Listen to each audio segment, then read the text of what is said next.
La Última Banca, un espacio de conversación sobre contingencia desde un prisma cristiano pentecostal. Mi nombre es Daniel Díaz y sean todos muy bienvenidos.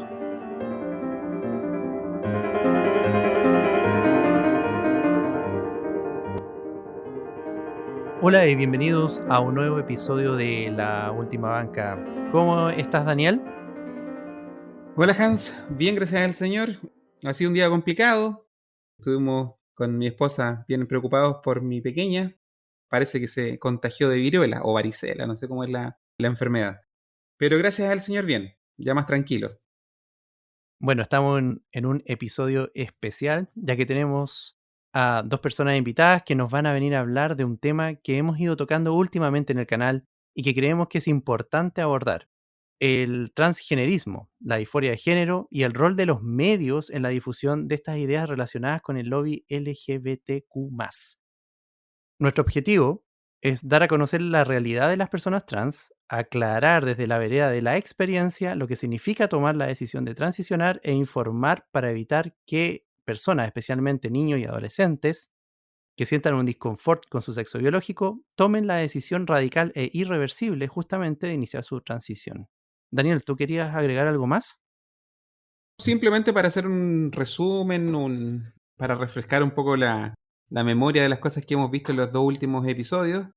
El episodio 27 me parece que era, estuvimos hablando sobre los tratamientos de transición, los tratamientos hormonales, por ejemplo, el protocolo holandés, donde mencionaba cada etapa, cuando se bloqueaba la pubertad, cuando se inyectaban hormonas también, hormonas opuestas, y cuyo proceso terminaba con las operaciones de reasignación. Y hablábamos de los riesgos que eso involucra. Eso fue el capítulo 27.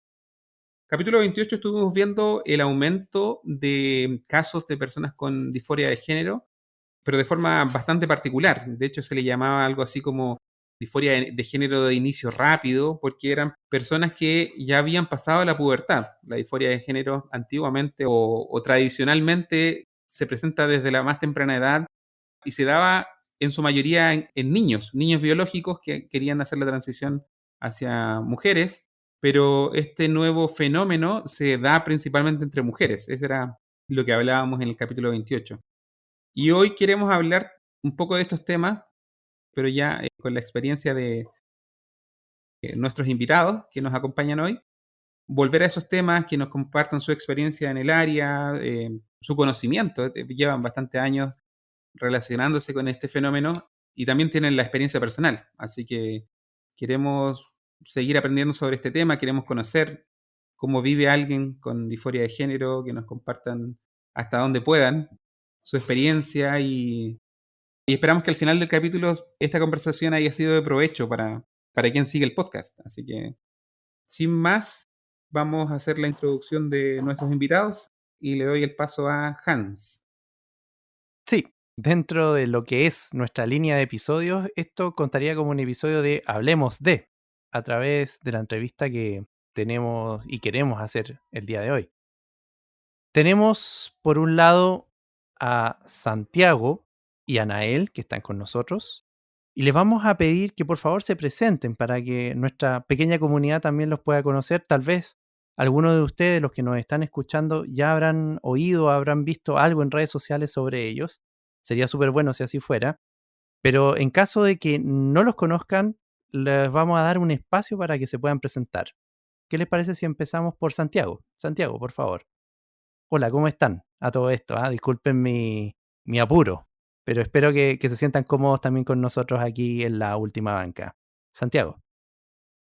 Bueno, hola, mi nombre es Santiago Ormazábal, conocido igual como Transfachero en las redes sociales, más que nada en Instagram, que es donde me desenvuelvo haciendo columnas de opinión de vez en cuando.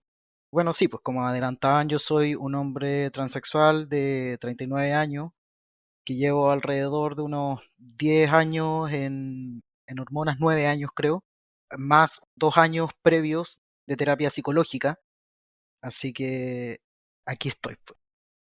¿Qué más? Soy arquitecto de profesión, pero me dedico actualmente a a una pyme familiar, así que vivo en el campo con mis 5 perros, tengo el apoyo de mi familia, así que No sé, eso es como bien cortito para que me conozcan, para ir avanzando. Perfecto, muchas gracias. Y bienvenido también Nael. Nael es como más mediático, podríamos decir, y también tiene más experiencia en todo lo que es esto de dar a conocer estas situaciones. De hecho, Nael y Santiago tienen un canal donde han subido algunos videos y son bien interesantes. De hecho, tal vez podríamos, si es que nos alcanza el tiempo, abordar un documental que ellos ven que también creo que para todo aquel que quiere conocer del tema puede significar una muy buena herramienta. Pero vamos primero con Nael. Nael, hola, bienvenido. Hola, muy buenas tardes, noches o a la hora que la gente lo escuche. Gracias primeramente por la invitación. Bueno, mi nombre es Nael Condel, tengo 36 años y tengo 18 años de tratamiento hormonal, operaciones y todo eso, lo que significa 18 años de transición, ¿ya? Bueno, yo también para hacer una presentación más corta, hacemos un tipo de activismo informativo respecto a la importancia de la salud mental junto con Santiago, donde es una serie que se llama Disforiamente Hablando en YouTube, donde ahí informamos sobre todos los aspectos psicológicos, biológicos y varios más que componen al ser humano en su totalidad, respecto a todo lo que tiene que ver con el trastorno de disforia de género. Yo, al igual que Santiago, soy un hombre transexual, soy un trabajador más nomás, y hago lo mejor que puedo del quehacer del día a día, ¿no? Prefiero no ser muy específico realmente en mis labores, pero trabajo mucho, por así decirlo. Y este activismo que hacemos con Santi lo hacemos principalmente porque queremos desmentir esta ridiculización que se hace sobre las personas que sufrimos trastorno de disforia de género y sobre la utilización que se está haciendo a nivel político y mediático de también las personas con trastorno de disforia de género, porque esto es un trastorno, esto no es una decisión, esto no es algo que cambia todos los días, esto es algo que va desde el subconsciente y que vamos a tratarlo más en el capítulo, más profundamente, y agradecemos este espacio, sobre todo por el respeto que se nos está dando a toda esta situación que para algunas personas es de total desconocimiento, pero en la medida del respeto mutuo se puede llegar a una mayor comprensión y una mejor convivencia entre todas las personas, independiente del pensamiento y las creencias que uno tenga también respecto a cualquier cosa. Bueno, para que vamos entrando en tierra derecha. No sé por qué tema quieran comenzar. Quiero decir la razón por la cual a nosotros nos interesa hablar con Nael y con Santiago. Decían que se dedican al activismo y que lo hacen de una forma bastante particular. Nosotros estamos acostumbrados que el activismo trans venga con un color político muy determinado, con un discurso también muy fantástico, color de rosa. Te presentan esto como algo sencillo, como que es algo que no tiene mayores problemas, que uno puede hacer, por ejemplo, el tema del género. Hoy en día se ha distorsionado tanto que ya uno pierde la cuenta de todas las variables que se pueden generar en cuanto a personalidades que se construyen en torno a una identidad de género determinada. Entonces, ese es como el activismo que uno está acostumbrado a ver en redes sociales y ese es el activismo más común. Ellos representan un activismo completamente diferente y bastante más humano, donde se nos presenta la cara real de esta experiencia, que tiene muchos contras. Creo yo que es la forma más honesta de abordar esta discusión, especialmente cuando se trata este tema con niños, invitando a niños a entrar a este mundo sin decirle los contras que eso involucra. O sea, ¿qué significa entrar en tratamientos hormonales? ¿Qué significa bloquear la pubertad? ¿Qué significa llegar a hacer cirugía de reasignación? ¿Qué significa sacar un miembro sano? De todas estas cosas, por lo que he podido yo seguir a Nael y a Santiago, ellos lo abordan con una honestidad que es necesaria en este mundo que vivimos hoy, en este occidente políticamente correcto donde no se pueden decir las cosas de forma clara. Así que por eso me gustaría que Nael nos vaya contando, no sé si quiera comenzar primero por el fenómeno del gran aumento de personas que dicen tener o que son diagnosticadas con disforia de género. Ahí hay un problema que es multifactorial. Tenemos personas que están entrando en este mundo, tenemos profesionales de la salud que quizás no están haciendo la pega bien, tenemos padres también que hasta cierto punto ganan cierta notoriedad dentro del mundo progresista al apoyar estas causas, no sé. todas esas cosas pueden influir en el gran aumento que se ha visto últimamente. No sé si quiere comenzar por eso y después pasamos directamente a lo que son todo el tratamiento por el cual tiene que pasar una persona con disforia de género, que, ojo, que es bastante diferente para aquel que hace la transición de hombre a mujer que para aquel que hace la transición de mujer a hombre. Eso lo puedo escuchar yo de boca de Nael en una de sus muchas entrevistas que uno puede encontrar en internet. Así que comenzamos, Nael, con el aumento drástico. ¿Qué opinas acerca del fenómeno? ¿Cuáles crees tú que son las causas? Y después pasamos a lo que son los tratamientos. La misma pregunta que va a contestar Nael también la puede contestar Santiago. Es una pregunta que va dirigida tanto a Nael como a Santiago. Así que primero le paso la palabra a Nael. Ya, a ver, yo tengo como una idea de dónde puede proceder todo este tema. No creo estar muy alejado de la respuesta que podría ser correcta realmente. Y es el hecho de que históricamente las personas trans, o sea, las personas con disforia de género, con trastorno de disforia de género, diagnosticadas por un profesional correspondiente, no por un profesional afirmativo, ni por un profesional o un pseudo profesional. No, estamos hablando de un profesional que le hace una terapia a una persona durante por lo menos 2 años, soluciona o al menos ya hace que todos los otros problemas ya los pueda haber apaleado un poco. Estos problemas pueden ser cosas bastante típicas, por así decirlo, como la ansiedad, la depresión o la angustia. Esas cosas, cuando el profesional ya ha logrado mitigarlas, ahí recién se empieza a ver si es que hay algo más profundo aún. Nael, ahora que nombraste profesional afirmativo, ¿podrías hacernos tú la diferencia entre un profesional afirmativo y otro que no lo es, de personas que tratan el tema de la disforia, para que la gente que nos escucha, más que nada, conozca esta diferencia?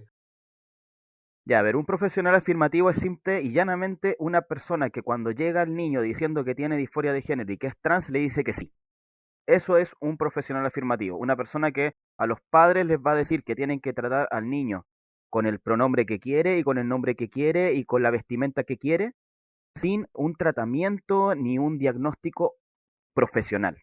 Eso es un profesional afirmativo, o sea, alguien que literalmente no hace el trabajo.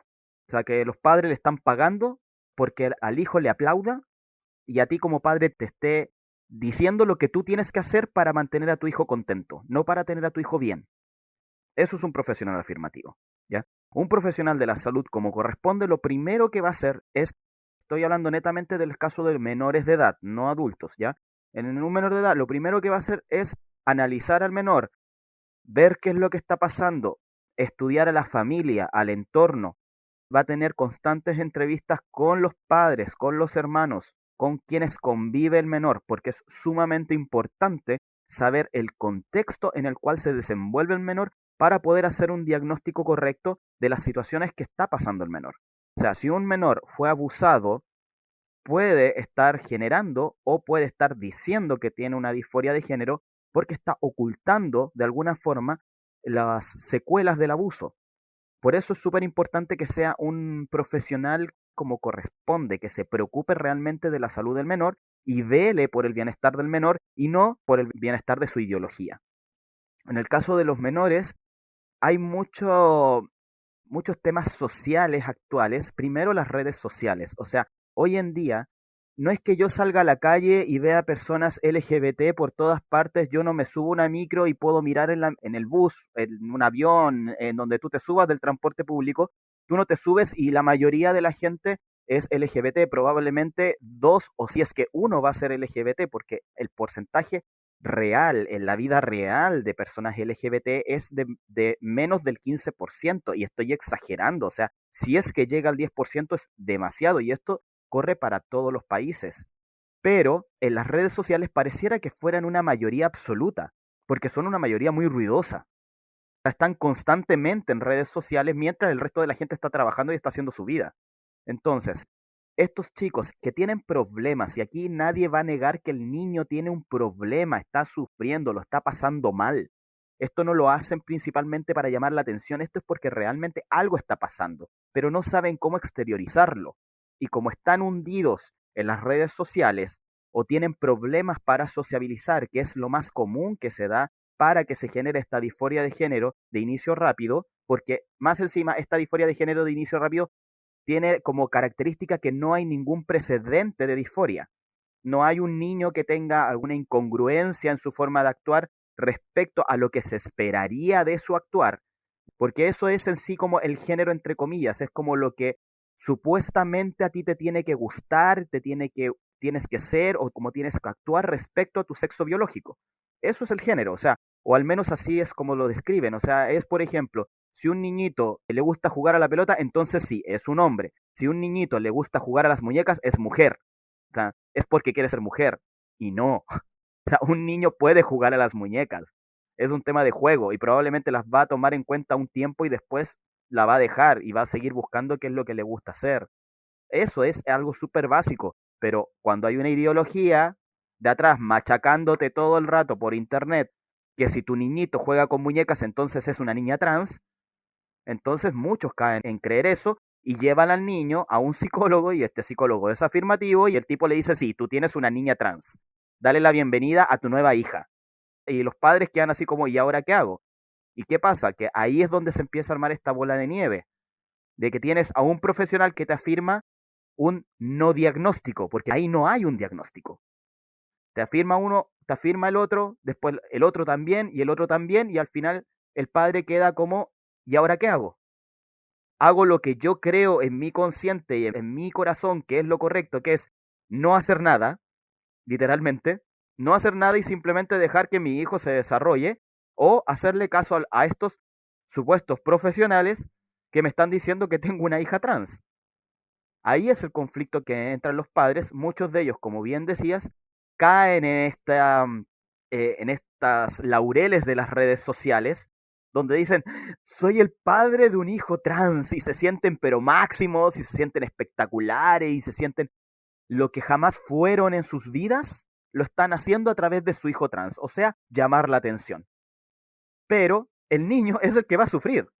Porque en ese momento, claro, como todo niño, que el padre le está prestando una atención extraordinaria que jamás le había presentado, o sea, hasta el momento que tuvo un hijo trans, al niño con suerte le sacaban 3 o 4 fotos en todo el año, y ahora le sacan fotos cada 5 segundos, le suben videos a TikTok, le suben videos a Instagram, le hacen un canal de YouTube, lo llevan a vestirse y a comprarse cuanta cosa quiera. O sea, el niño empieza a recibir una sobreatención que obviamente el niño va a decir, tengo amor, tengo atención, aquí me quedo, o sea, ¿para qué me voy a mover de aquí? Se va a mover de ahí cuando se dé cuenta que ya no tiene órganos, que antes sí tenía, cuando se dé cuenta que le están metiéndole hormonas a través de pastillas en el caso de los que son biológicamente hombres o a través de inyecciones cuando son biológicamente mujer, y cuando ya los sometieron a cuantas operaciones irreversibles. Y el niño, ya con 20 y tantos años, quizás despierte y se dé cuenta de todo lo que pasó.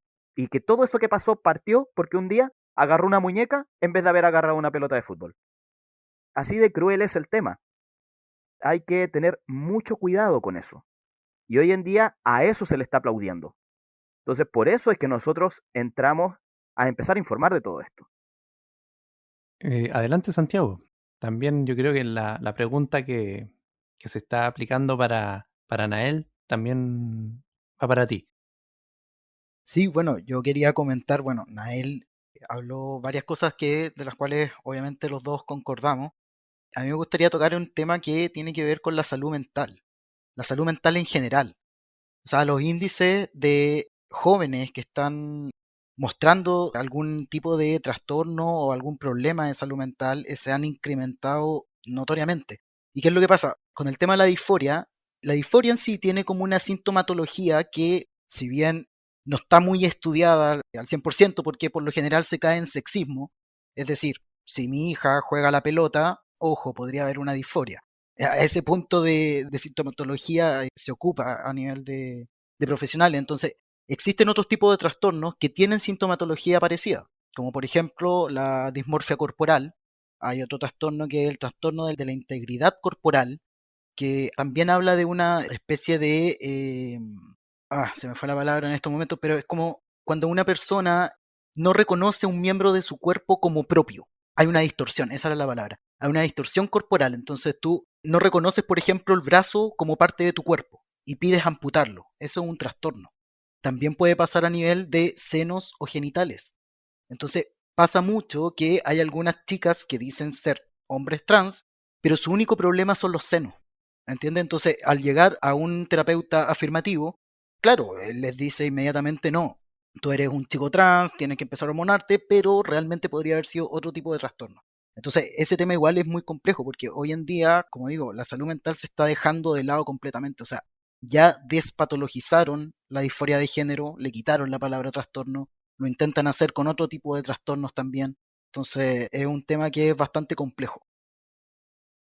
Una acotación respecto al Santi, que efectivamente, o sea, además hay un tema de que la mayoría de los trastornos relacionados a la personalidad, esto dicho por psicólogos, no se pueden diagnosticar hasta la mayoría de edad.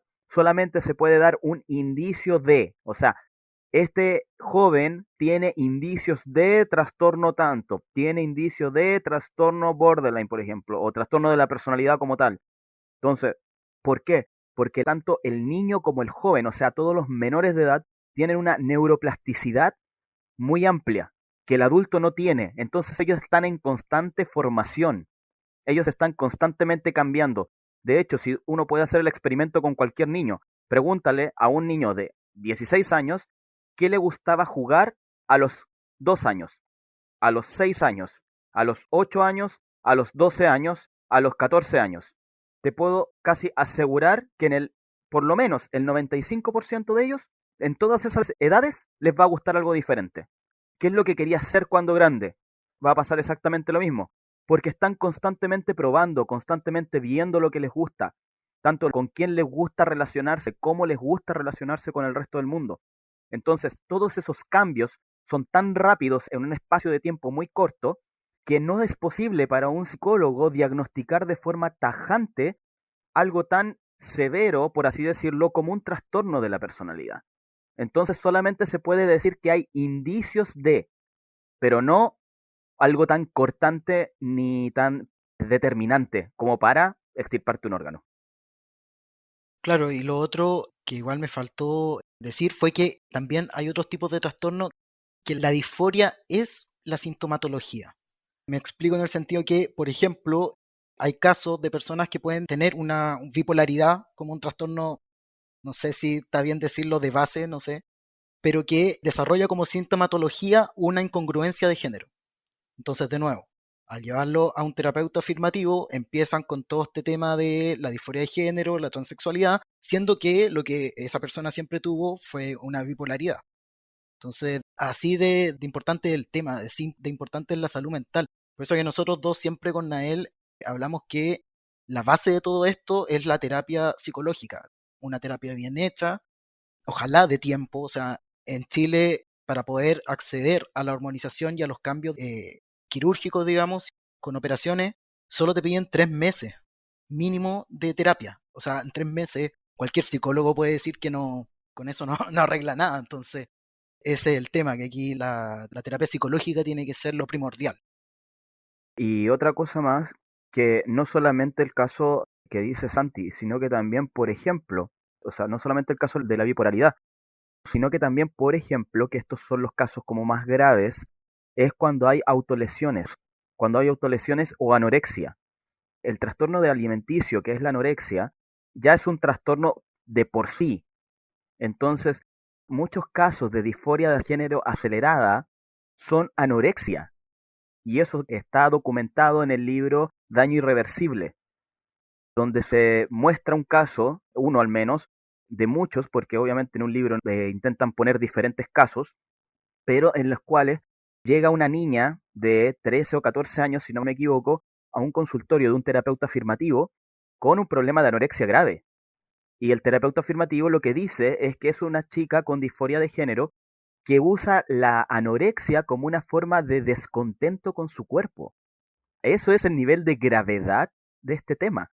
A la chica nunca se le trató la anorexia. De hecho, le creyeron al terapeuta porque aparte la chica también se metió en redes sociales, le bombardearon la cabeza con toda esta ideología, ella se cree el cuento de ser un chico trans y acepta todo este proceso de hormonización, de extirpación de sus glándulas mamarias y a los veintitantos años todavía sigue con el mismo problema de anorexia. O sea, ya cuando ya no puede hacer nada, o sea, ya se hormonó, o sea, ya se usó bloqueadores hormonales, ya se hormonó con testosterona, ya se sacó los senos, y no recuerdo si se había hecho la histerectomía, pero ya había hecho todo ese proceso, finalmente por una anorexia no diagnosticada y utilizada para hacer un mal diagnóstico. Y las autolesiones es exactamente lo mismo, están utilizando estos mal llamados profesionales de la salud mental, están utilizando las autolesiones en adolescentes como una excusa, supuestamente, de disforia de género. O sea, que ellos se lesionan, se autolesionan, no porque tengan problemas en su casa, no porque hayan sufrido un abuso, no porque hayan sufrido una violación, no porque tengan problemas sociales, no porque tengan un montón de problemas psicológicos y problemas sociales que comúnmente generaban en los adolescentes las autolesiones. No, ahora solamente lo hacen porque tienen disforia de género. Entonces, ese es el nivel de gravedad de todo este asunto. Yo acá detecto dos aspectos importantes. Uno, el que más énfasis le dieron, por lo menos en esta ronda, que es la parte clínica, la parte médica del asunto.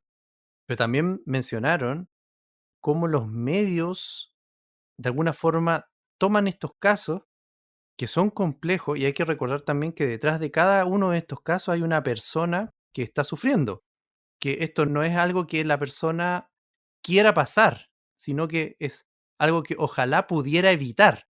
Y estos profesionales de la salud apoyan esto, ya ustedes lo mencionaron, pero también, y me gustaría de alguna manera que ustedes nos pudieran contar, número uno, dentro ya de la esfera social, de las redes sociales que lo mencionaron, ¿por qué los medios están interesados en estos casos? Porque podrían tomarse casos también de otras patologías, no necesariamente de una condición mental, sino que puede ser algo físico también, pero no las visualizan tanto como lo hacen con este grupo de personas, que, hago énfasis en esto también, tienen un grado de sufrimiento mayor al de la población general.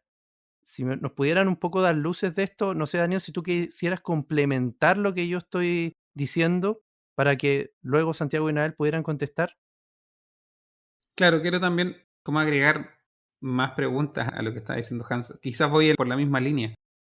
Antes de la pregunta, más que nada haciendo un recuento de lo que ya hemos visto acá en el canal, cuando estuvimos viendo el review el año pasado de Sexualidad y Género, este review lo sacamos en 3 episodios, vimos los primeros 2 episodios, episodio 8 y 9 del canal, lo que es la orientación sexual. Y ya con la orientación sexual, la cantidad de estudios, a pesar de que la vienen estudiando hace bastante tiempo, la cantidad de estudios no son concluyentes por diseño del estudio, por muestreo, no se pueden llegar a conclusiones sólidas. Entonces, si con este tema de la orientación sexual, que ha sido estudiada por mucho más tiempo, no se tiene claridad, cuanto más con el tema de la identidad de género, que es un fenómeno un poco más tardío y este aumento exponencial de jóvenes y especialmente niñas que son diagnosticadas con disforia de género bastante reciente. Hablábamos el episodio pasado que del 2012 comienza los casos a ser reportados y el pic parte como justamente por ese tiempo, 2012, 2014, donde los casos se disparan. Entonces, teniendo tan poco conocimiento del problema de la disforia de género, ¿cómo se utiliza sin asco tratamientos que profesionales los definen como experimentales, que son los tratamientos que van relacionados con las terapias de afirmación? Entonces, la pregunta que yo tengo es, ¿qué hay detrás, po? ¿Qué hay detrás?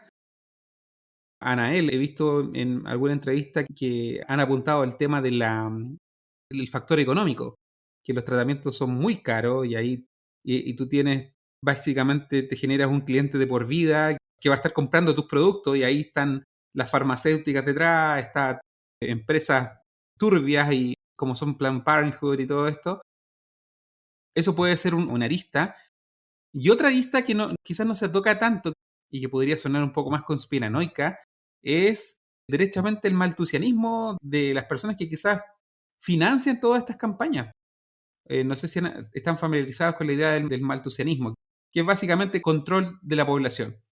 El maltusianismo era una idea como a finales del siglo XIX, me parece, principio del siglo XX, de que la población ya en ese tiempo, que era como 7 veces más chica que ahora, había mucho ser humano en la Tierra, estaba la Tierra muy poblada y los recursos se estaban agotando, así que había que controlar la población.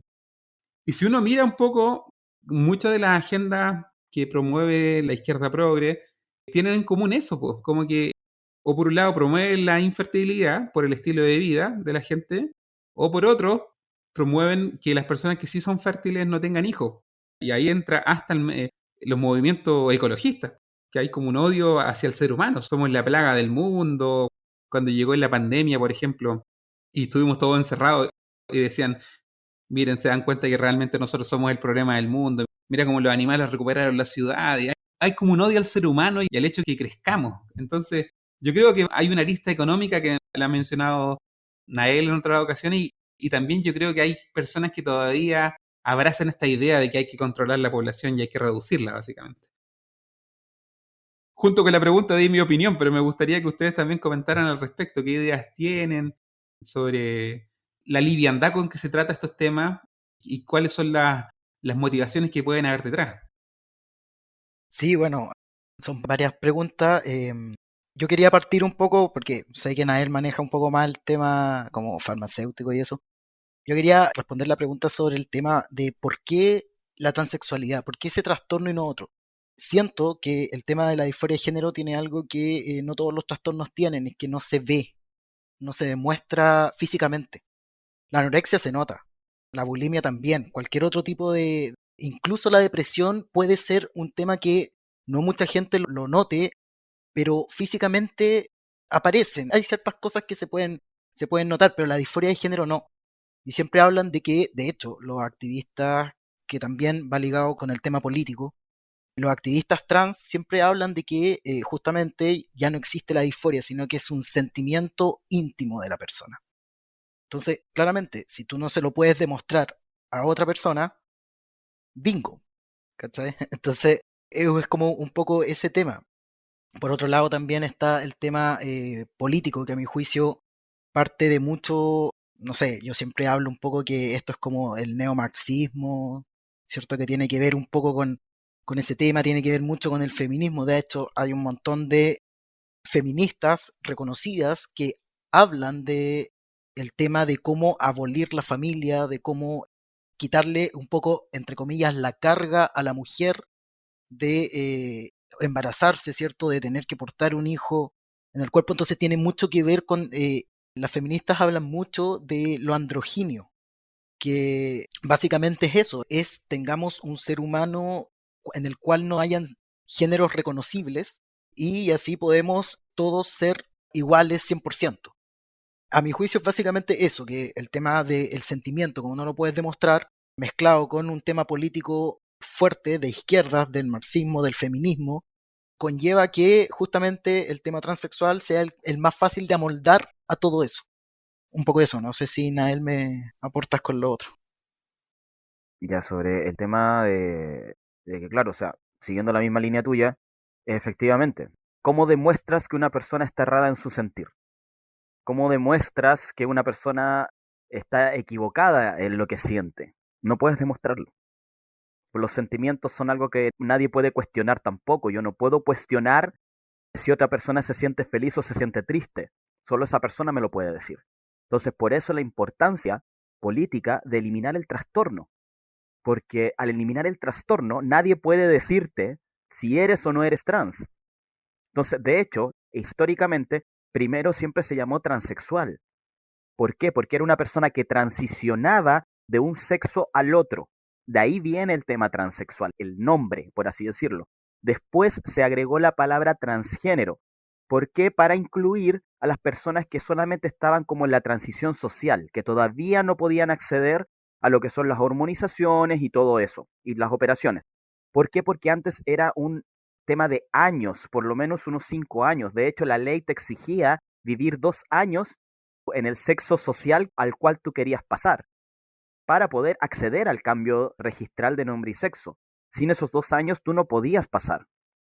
Y aparte de la hormonización, entonces al final tenías por lo menos un cúmulo de 5 años en los cuales tú no tenías documentación del sexo opuesto, no tenías una apariencia como tal del sexo opuesto, entonces ahí se hablaba de transgénero. ¿ya? Hoy en día se redujo la palabra a trans, ¿para qué? Para abarcar una cantidad brutal de lo que sea. Da lo mismo lo que tú seas, vas a caber dentro de esto que se le llama trans. Y como todo eso tiene que ver con un sentimiento, nadie lo puede cuestionar. Entonces, efectivamente, hay mucho de, como bien decías, un tema maltusiano, de manipulación de la sociedad, manipulación del control natal, de natalidad. ¿Por qué? Si tú le empiezas a meter, primero, bloqueadores hormonales, que son los castradores químicos, de los cuales ustedes ya bien hablaron en un capítulo anterior, está súper mal utilizado en el caso de los supuestos infantes trans o menores trans. ¿Por qué? Porque se hace en una etapa diferente de los casos de los niños con pubertad precoz. En el caso de las niñas con pubertad precoz, se hace hasta antes de los 8 años, porque de los 8 a los 13 es la etapa prepuber, que se llama, que es las niñas. En el caso de los hombres, no, es de los 8 a los 12, y en el caso de los niños es de los 9 a los 13. Entonces, en el caso de la pubertad precoz, que se da mayoritariamente en niñas, los bloqueadores puberales se aplican hasta llegar a los 8 años. Después de los 8 años ya no se van a aplicar. ¿Por qué? Porque ya comienza el proceso natural del cuerpo de la pubertad, de la prepubertad, por así decirlo. Y en el caso de los niños solamente se pueden aplicar hasta los 9 años por lo mismo, porque desde los 9 años en adelante se espera que por biología, naturalmente, el cuerpo empiece un proceso de prepubertad. ¿Qué pasa? En el caso de estas supuestas infancias trans, estos bloqueadores puberales se empiezan a utilizar desde los 12 años. Estamos hablando cuando el niño ya pasó la prepubertad, donde ya hay un proceso que inició. Aquí no se está deteniendo ni se está pausando un proceso, en el sentido de que es un proceso que no ha comenzado, es un proceso que ya comenzó, que tú estás interrumpiendo, al igual que el proceso del aborto. En el aborto se habla de una interrupción, pero esta interrupción jamás se va a continuar. O sea, el ser humano que tú estás matando ya no va a seguir. O sea, ya murió. En este caso es exactamente lo mismo. Lo que tú estás deteniendo no va a continuar en su proceso normal. Cuando lo quieras, si es que lo quieres continuar, ya el daño está hecho y es irreparable. O sea, el cuerpo no va a seguir su proceso natural.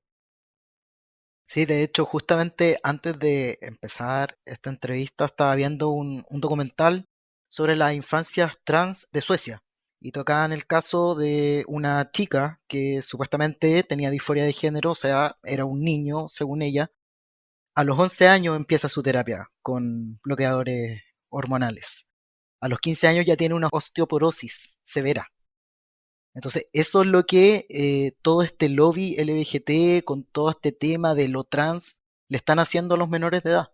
Lo están transformando en menores y en personas, futuros adultos, enfermizos, con un desarrollo neurológico menor y con un montón de otras cosas, y para colmo, sin un tratamiento psicológico adecuado. O sea, y de aquí en adelante se van a empezar a conocer casos, de hecho ya en Estados Unidos y en otros países, los niveles de transición de personas que hicieron su transición y se arrepintieron, se están disparando. Y eso es peor, o sea, de hecho yo le llamo la tragedia de la detransición, porque es realmente tener una disforia de género artificial. Claro, como bien dice Santi, o sea, como está explicando, los bloqueadores puberales se están aplicando en una edad que no corresponde, está interrumpiendo literalmente un proceso que biológicamente ya comenzó varios años atrás, y con esto genera secuelas que son de por vida, independiente de que tú te pongas hormonas cruzadas, que es la hormona contraria a la que tu cuerpo naturalmente produciría, o utilices las hormonas que normalmente deberías utilizar, tu cuerpo ya no las va a tener la capacidad de producirlas, porque ya atrofiaste los órganos que naturalmente deberían haberse desarrollado durante ese lapso de tiempo, que es entre los 12 y los 15 y 16 años. Si esa es la edad en la cual el sistema reproductor, que serían los órganos sexuales internos y externos, se desarrollan, y los bloqueadores puberales, que son realmente castradores químicos, lo que hacen es evitar ese desarrollo.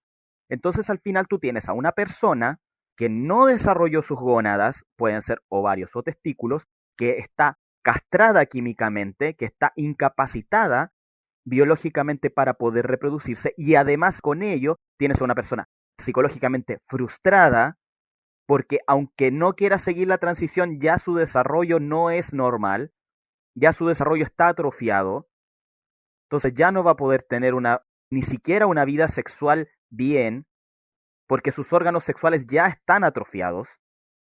Va a tener problemas de osteoporosis, porque sus huesos no se van a desarrollar bien, sus articulaciones no se van a desarrollar bien, sus huesos no van a absorber los minerales como corresponde, por ende van a ser huesos débiles, incluso en crecimiento pierden estatura porque no se desarrollan, tienen una deficiencia en el crecimiento de su cerebro, no porque decrezca, que es lo que defienden los del lobby LGBT, que dicen, es que el cerebro no es que decrezca, no decrece, pero no crece, no se desarrolla.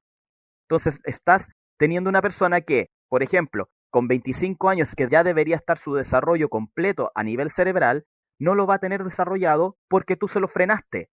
En la edad de la pubertad, cuando el cuerpo más producía hormonas, porque en esa etapa el cuerpo está programado para generar esa cantidad de hormonas para desarrollarse. El cuerpo no está programado para empezar a desarrollarse a los 20 años, para empezar a desarrollarse a los 17 años. El cuerpo está programado para comenzar la prepubertad en el caso de las mujeres, entre los 8 y los 12 años, y de ahí en adelante comenzar con la pubertad. Si la detienes, el cuerpo no va a recuperar ese avance, ese periodo no lo va a recuperar. Va a agarrar donde está y de ahí va a continuar con lo que tenga. Entonces, es sumamente complejo el tema. Aparte, si hablamos de tema de costos, ¿por qué el lobby se empeña tanto en que el Estado cubra todo esto? ¿Por qué? Porque son extremadamente caros. O sea, la hormonización ya es cara y es de por vida. Si aquí no es un tema de que yo dejo de hormonarme porque se me da la gana, no. De hecho, incluso para detransicionar es un proceso. No es que yo llego y me dejo de hormonar y viva la vida. No, porque eso genera conflicto en el cuerpo, genera problemas en el cuerpo. Lo que se hace es ir cruzando de a poco las hormonas y volver a que tu cuerpo se reacostumbre. Entonces no es un proceso fácil. Y aún así, si ya te hiciste, ya te sacaste las gónadas, tienes que o sigues comprando la hormona cruzada o compras la hormona que te correspondería a tu cuerpo biológico porque tu cuerpo ya no tiene la capacidad de producirla. Entonces, si tú a más encima agarras a un menor, que primero los bloqueadores puberales son 2 o 3 veces más caros que la hormonización. Es muchísimo más caro. Y estoy hablando de hormonización con testosterona. En el caso de la hormonización, para personas biológicamente hombres es peor porque los bloqueadores tienen que sí o sí utilizarse. Porque como la testosterona es una hormona tan fuerte y los estrógenos no es así, entonces tienen que utilizar castradores químicos, tienen que eliminar la producción de testosterona para que los estrógenos puedan hacer algo. Entonces, es un tremendo negocio de parte de los laboratorios en el sentido de la utilización de bloqueadores hormonales y de hormonas cruzadas. Porque más encima, todos estos productos no se hicieron para la comunidad trans. Jamás ha hecho nada en pro de la comunidad trans. Todos estos son productos que ya se hacían. Los bloqueadores puberales, primero, para bloquear la pubertad precoz, que son casos muy pocos en el mundo y es un producto extremadamente caro. Entonces no es tan rentable como un niño trans, que va a tener que usar más encima muchas más inyecciones y lo va a hacer porque prácticamente se le dio la gana. Y también por los casos de los violadores, son castradores químicos. Se le aplica en el caso de la pubertad precoz, en los casos de violadores, y el tercer caso es en cáncer testicular o cáncer de próstata, creo, que se utiliza los bloqueadores puberales o los castradores químicos porque inhiben la producción de testosterona. Entonces ayuda a que el cáncer no se expanda tan rápido en esos casos. Entonces, se hicieron puntualmente para esos 3 casos, no para ser aplicados en la cantidad brutal de niños que se está autodiagnosticando con disforia de género. Entonces, primero eso, las hormonas, igualmente, las hormonas que ocupan las personas que son biológicamente hombre y quieren ser mujer, son las mismas hormonas que las mujeres toman para evitar el embarazo. Son las mismas, no es una hormona diferente. Pero claro, o sea, tú tienes un rango etario súper corto en el cual las mujeres van a empezar a ir al ginecólogo a qué edad, a los 12, 13 años, van a empezar a ocupar estas pastillas. ¿Hasta cuánto? Si es que hasta los 35, 40 años, exagerando. Y esa etapa. Pero si tienes a un niño trans, van a empezar a utilizarla desde los 15 años, 16 años, hasta cuando se muera. Entonces ya tienes un cliente muchísimo más extenso. Ese es el lado de las farmacéuticas. Por otro lado, tienes el lado de las clínicas de género, donde tienes las operaciones. Una mastectomía bilateral, creo que está alrededor de los $5.000. Y es la operación más común. O sea, es la que más se da. Después, en el caso de las que son chicas biológicas, y es el caso que específicamente más ha explotado con toda esta criminalización de ser mujer. O sea, los movimientos feministas, ¿qué es lo que te están diciendo constantemente? Que ser mujer es lo peor que te puede pasar en la vida, porque eres una víctima, porque el patriarcado es opresor, porque vas a ser una posible víctima de una violación en cualquier esquina. Sales de tu casa y te van a violar. O sea, vas a ir en el metro y te van a violar, vas a subirte a una micro y te van a violar, vas a ir al trabajo y vas a tener a un jefe opresor, machista, que solo por el hecho de ser mujer te va a pagar menos. O sea, el dañar tanto la imagen de la mujer tiene sus repercusiones. Y una de esas es esto, que ninguna chica que viene como niña llega al mundo y que le dicen, es que te estás convirtiendo en una mujer, le entra un pánico enorme y no quiere ser una mujer. Y llega a este mundo virtual donde todos le dicen, no necesitas ser una mujer, puedes ser un chico trans. ¿Y por qué no tomarlo?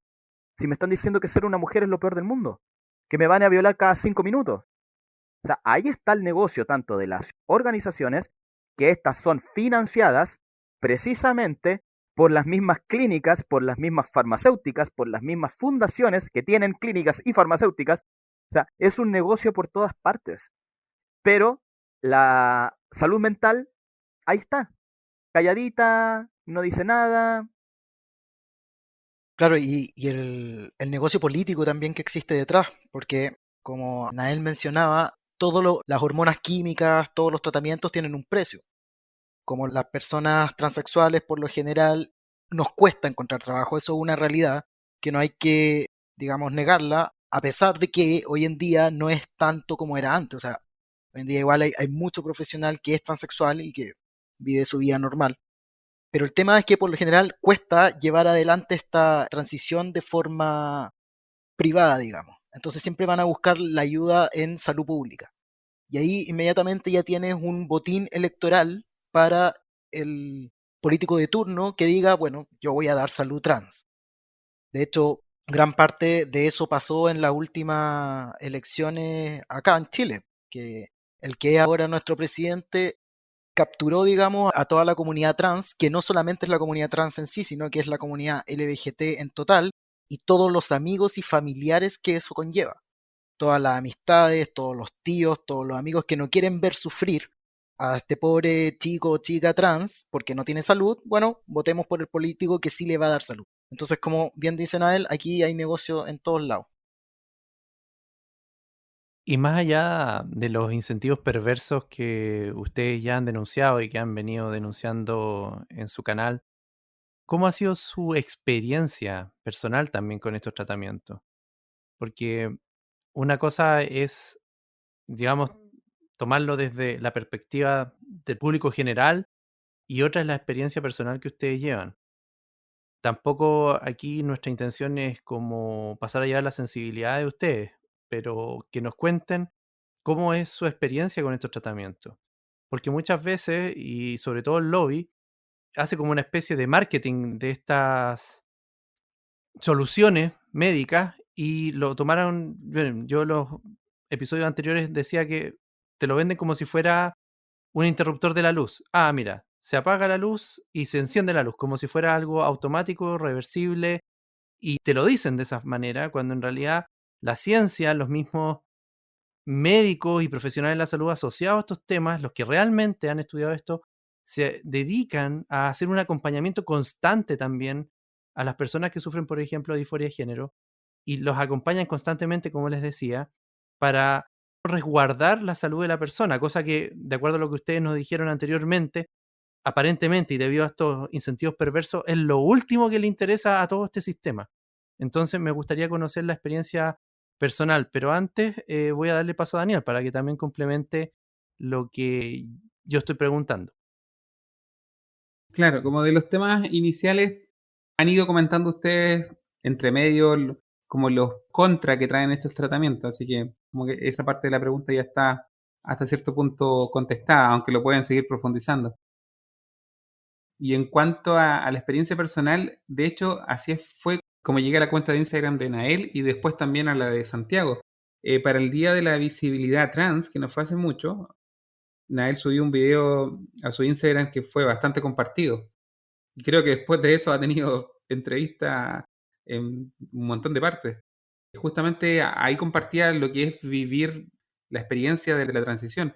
Así que junto con eso que nos vayan contando, me gustaría como que fueran también a algo más básico, así como cómo comenzó esto para ustedes, qué cuestionamiento les trajo, por lo que entiendo ustedes son creyentes en Dios también, cómo fue la parte espiritual también, cuestionamientos tales como por qué Dios permite esto, qué cosas tienen en común también ustedes, porque entiendo que ya tienen un tiempo de amistad, así que pueden haber compartido su experiencia, hasta donde nos puedan contar como cuáles son los puntos en común que han encontrado, como si pueden entrar hasta donde puedan en un terreno más personal y nos vayan dando esos detalles que nos interesa conocer.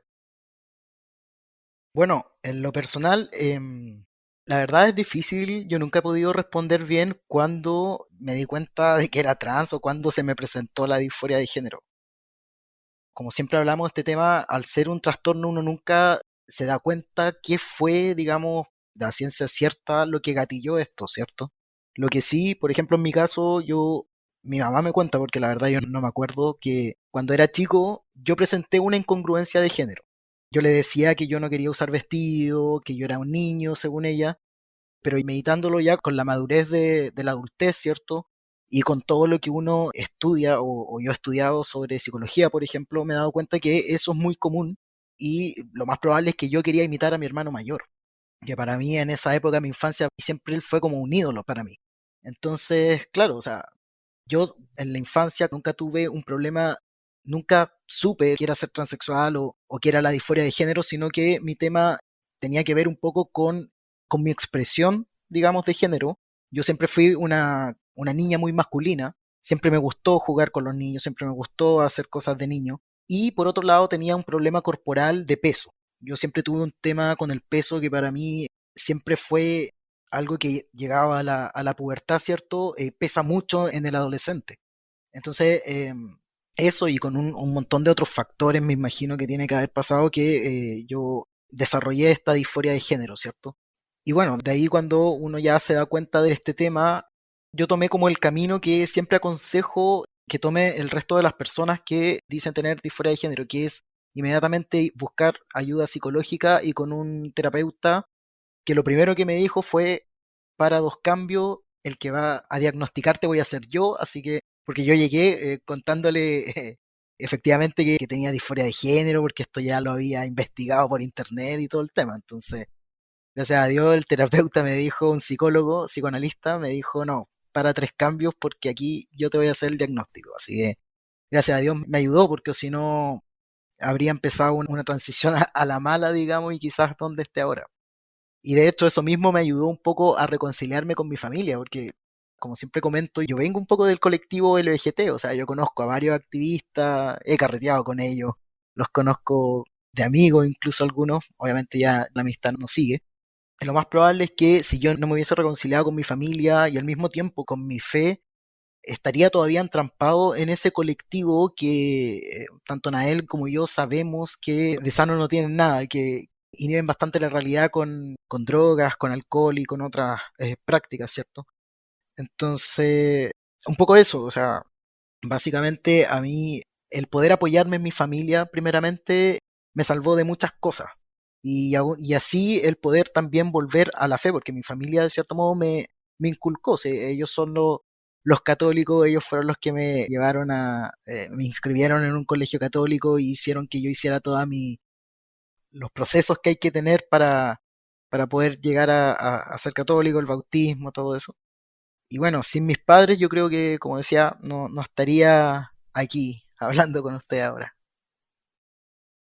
Bueno, en mi caso, el proceso, no puedo decir yo en qué momento se me generó la disforia como tal. Durante toda mi infancia y adolescencia nunca cuestioné quién yo era, bueno, quién soy realmente. No cuestioné nunca mi género, que bueno, para mí en esa época el género no pasaba de la ropa.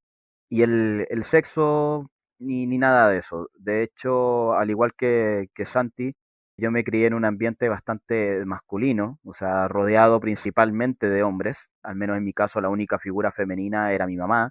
Y mi mamá tampoco no es una mujer muy extremadamente femenina. Mi mamá también es bastante masculina en ciertos aspectos.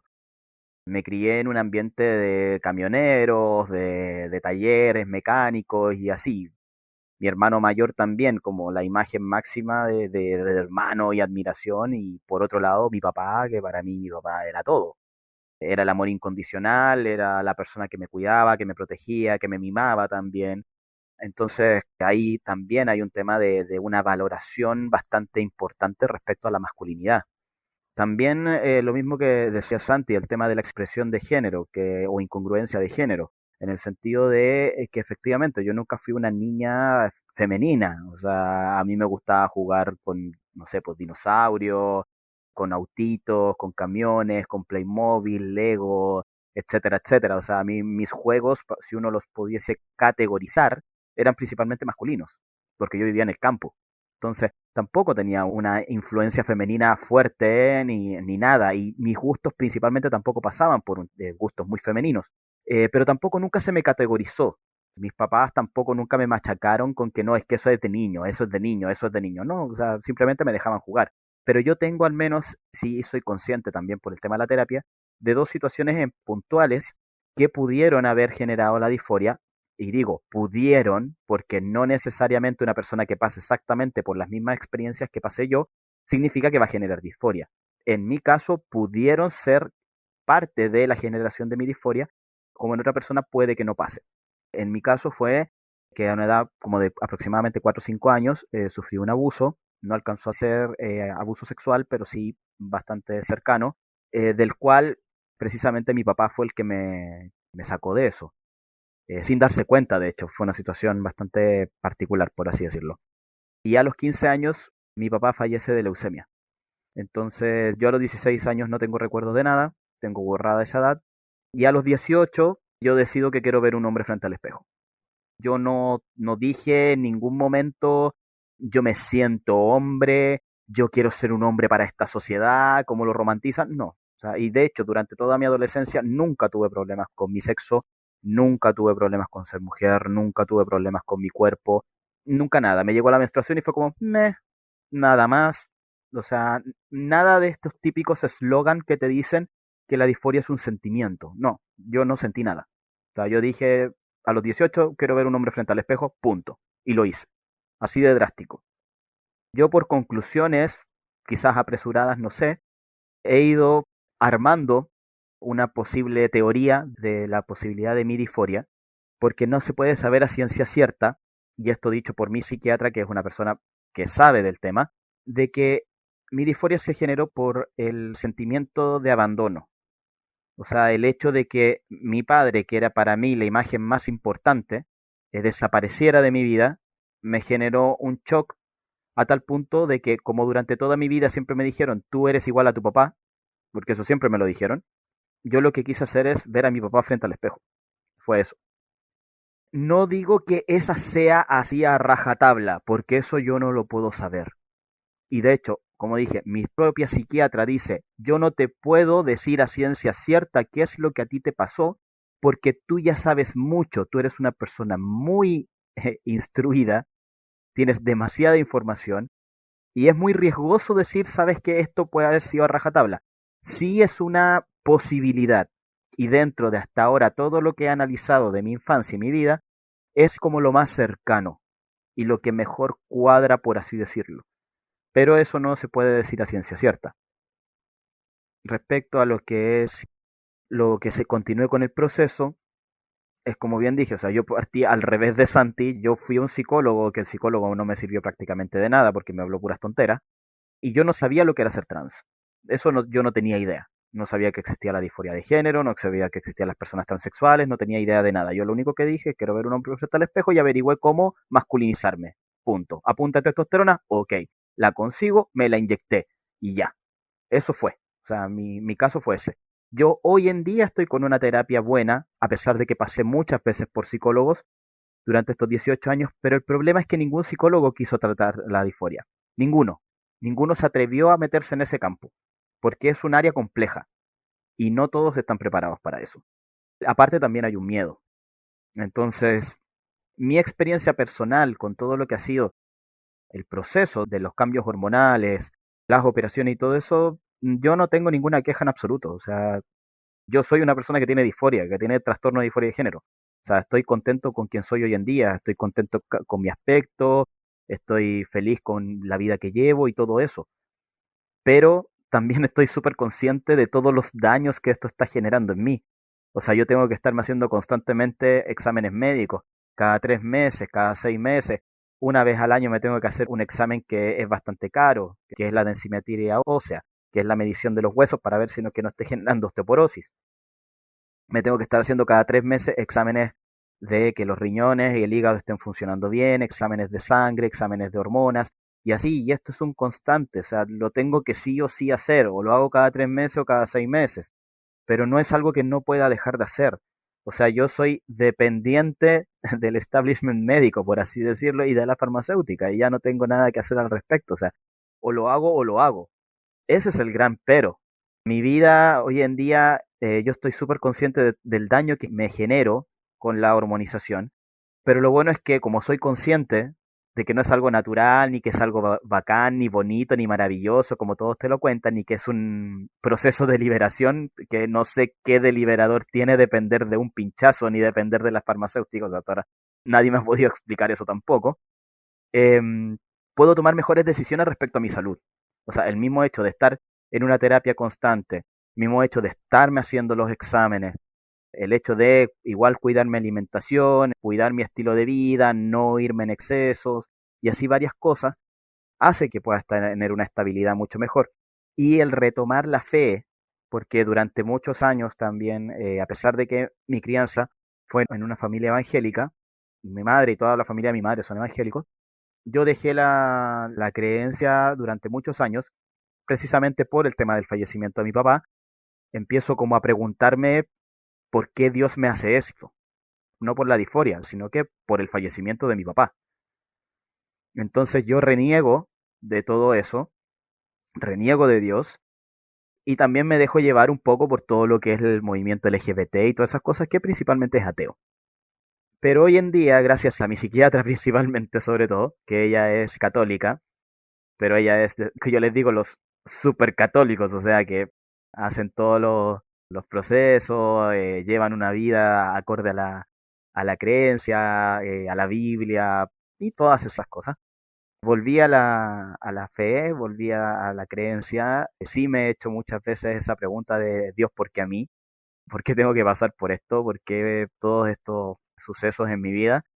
Pero no caigo en eso culparlo. O sea, no digo es que Dios me odia. No digo eso. No caigo en ese espectro de culpar a Dios como que esto fuese un castigo. Yo no creo que esto sea un castigo. La razón del por qué lo sea, por qué yo generé disforia, por qué hice todo este cambio, por qué mi padre no está conmigo y todas esas cosas que han pasado en mi vida que me pueden haber dolido muchísimo en su momento, no caigo hoy en día en decir Dios me odia y por eso me pasa esto. Yo digo, por algo es que soy así, por algo pasé por esto y solo Dios sabe por qué fue. Y Él en algún momento me lo dirá. Hasta entonces, yo solamente voy a hacer dentro de lo que pueda las cosas que yo considero correctas de acuerdo a mi fe. Claro, y quizás la misión que nos tenía deparada es justo esta, el ser una de las pocas personas transexuales que nos atrevamos a salir a hablar, a alzar la voz y decir, oye, ojo, le están haciendo daño a los niños. Porque a nosotros, o al menos a mí, en lo personal, me da lo mismo si un adulto quiere hacer esto. Ya es adulto, ya supuestamente es maduro, así que toma sus propias decisiones bajo sus propios riesgos. Pero con los niños es otra cosa. Entonces, quizá esa es nuestra misión acá.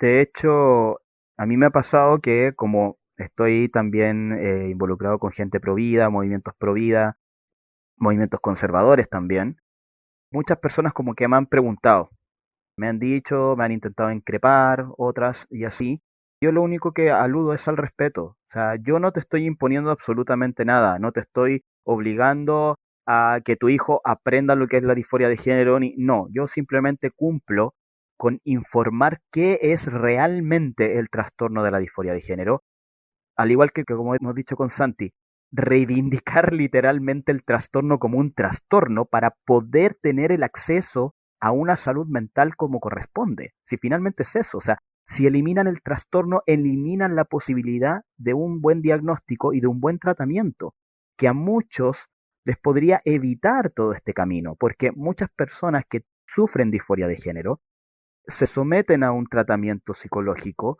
sanean gran parte de las cosas que le atormentan en su vida, que les producen dolor internamente, sufrimiento interno, y deciden, ya que los riesgos a la salud son muy amplios con la hormonización y las operaciones, deciden por cuenta propia, no porque el psicólogo los empuje, no porque la gente los empuje, sino que porque dicen, a ver, es mucho el riesgo y yo en este momento igual me siento bien.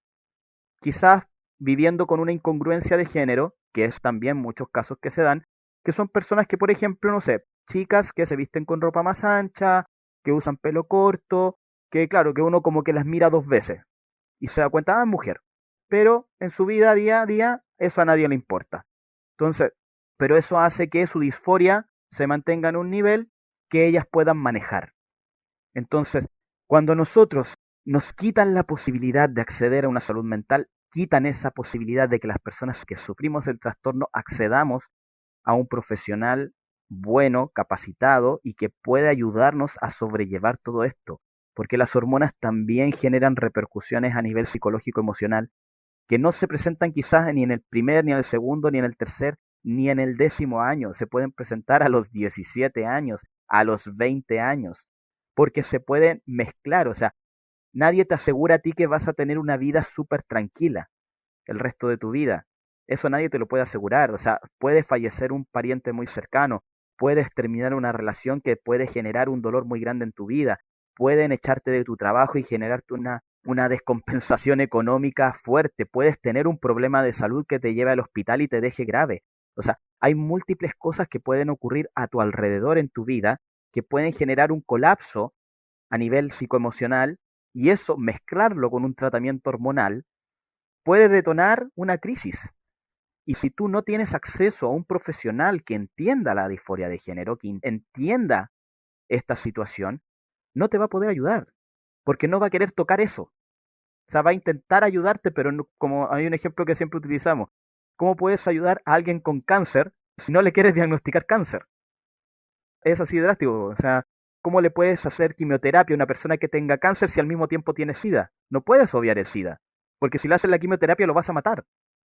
Tienes que optar por otros tipos de tratamiento, o ahí como médico tendrás que ver tú qué hacer, pero no puedes obviar algo que existe, porque siempre los ideólogos del género y los activistas, ¿qué es lo que nos dicen nosotros? Ay, pero si el trastorno de la disforia ya se sacó del DSM-5, y yo así como que ya, que se saque un trastorno de un libro significa que ya no existe. Saquemos el cáncer, ya no existe el cáncer, bueno, o sea, es súper ridículo. Una acotación, yo vi que te lo comentaron en Instagram, es justamente eso. Pero lo que se sacó del actual DCM fue el trastorno de la identidad de género, creo que se llamaba, y en el actual, el DSM-5, que es el último, se le llama disforia de género. El diagnóstico es relativamente parecido. En el review de sexualidad y género lo explican bastante bien. Pero el DSM-5 todavía sacó la palabra trastorno, pero está como disforia de género diagnosticado. Posiblemente en el futuro DSM ya lo traten como un sentimiento, como algo mucho más, no como algo dañino, sino que algo natural y todo. Pero en el actual, el DSM-5 está como disforia de género y el diagnóstico es muy parecido al del anterior DSM, donde se le llamaba trastorno de identidad de género. Así que esas acotaciones son incorrectas, que te hacen a ti, por lo menos. Sí, pues es que ese es el tema, pues, que es una acotación súper incorrecta. En parte, parten de la base de que ya se quitó la palabra trastorno. Entonces ya no es un trastorno. Como no sale la palabra trastorno en el DSM-5, entonces dejó mágicamente de ser un trastorno. Y como ya no es un trastorno, entonces un psicólogo no lo puede diagnosticar como trastorno. Y no lo puede tratar como un trastorno. Entonces, Es lo mismo que Santi me comentaba el otro día que está pasando con los chicos con autismo, si no me equivoco. Quieren eliminar el trastorno de espectro autista, si no me equivoco. Sí, lo que pasa es que el otro día veía un live de un papá que tiene un hijo autista y él hablaba justamente de eso, hablaba de cómo se pasó de trastorno autista a espectro autista. Y así de a poquito van corriendo la barrera. Y es lo mismo que pasó con la disforia de género. Pasó de ser trastorno de la identidad sexual a trastorno de disforia de género, a disforia de género, y ahora creo que en el CIE 11, que es un manual que viene de la OMS, creo, de control de enfermedades, creo que se llama, ahí ya se va a hablar de incongruencia de género y la disforia solo va a quedar para un tema que es como de sentir como una angustia demasiado intensa que prácticamente no te deje llevar una vida normal. Entonces ya va a haber una separación en que la mayoría de las personas que dicen ser trans hoy en día no van a caer en esa categoría. Entonces esa es la forma de ir corriendo la barrera. Sí, pues entonces ese es el tema. O sea, si la palabra trastorno ya fue eliminada, el tema es que en las universidades a los psicólogos y a los psiquiatras, sobre todo a los psicólogos, ya no se les prepara para tratar a unas personas con trastorno de disforia de género. Ya lo tratan como algo, no, pucha, es un sentir. Ya no es un trastorno, es un sentir, es un sentimiento. Entonces, es muy diferente el cómo lo van a abarcar de ahora en adelante los profesionales. Entonces, ese es el gran riesgo, que ya tienes pocos profesionales capacitados para diagnosticar una disforia de género o una posible disforia de género, y más aún tienes muchos menos capacitados para tratarla. Si ya era difícil encontrar anteriormente profesionales que pudiesen tratarla, cada vez se va a volver peor. Entonces, ese es el grave problema de todo esto. Bueno, creo que hemos ido abordando la mayoría de los temas que nos habíamos propuesto al principio. Si quieren ahondar más en el trabajo que hacen Santiago y Nael, lo pueden encontrar en sus redes sociales. O sea, tienen bastante actividad en Instagram y en YouTube también. Se les invita harto también a diferentes canales. Yo preparando justamente este episodio, no me fue difícil encontrar entrevistas que le han hecho donde han hablado de diferentes temas. Así que lo que no se tocó acá lo pueden ahondar en esas entrevistas o en el programa que tienen Nael y Santiago en el canal de YouTube, creo que de Nael, me parece. Sí. Ahí pueden ir profundizando. Ya yo creo que para ir cerrando, me gustaría repetir una pregunta que te hizo Chileno Anónimo, creo que era, que le hizo a Nael. Y creo que con esta pregunta ya comenzaríamos a despedir el episodio de hoy. Y es para esta sociedad convulsa, este occidente convulso que estamos viviendo y con todo este activismo agresivo que toda la raza, incluido también la educación. ¿Qué consejos les darían ustedes, tanto Nael como Santiago, a los padres de tanto de niños que están ya sufriendo o creen tener disforia, como de cualquier otro niño que todavía no ha caído en las garras del activismo, básicamente? ¿Qué consejos les darían ustedes de acuerdo a su experiencia? Bueno, voy a partir yo porque sé que a él siempre se va en la bola con con estas preguntas.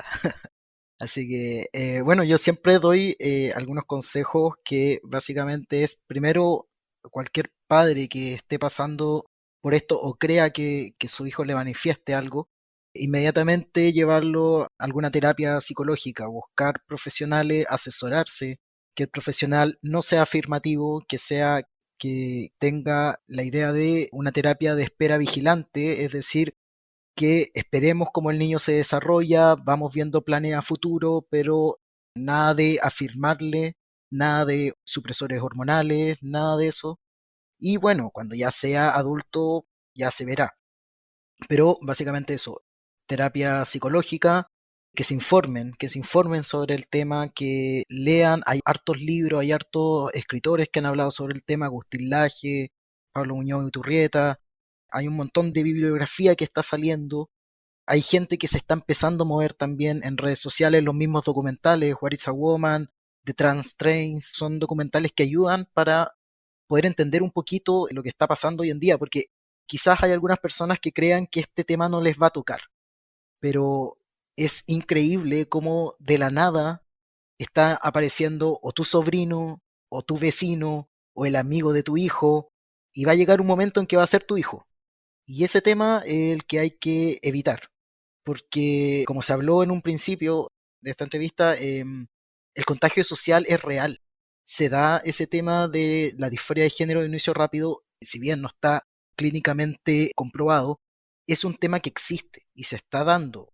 Nosotros con Nael nos llegan mensajes casi todos los días de mamás preguntándonos qué hacer, porque su hija resultó que ahora quiere ser hijo y resulta que ella tiene un grupo de amigos que están todos pensando en lo mismo. Entonces hay que empezar a tomarle el peso a este tema y para eso se tienen que educar en el sentido de leer sobre psicología, leer sobre psiquiatría, lean sobre qué es la disforia de género y nada, un poco eso, informarse y ocuparse de su hijo y por sobre todo no dejar de quererlo. O sea, si llega su hijo preguntándole sobre este tema, no se asusten.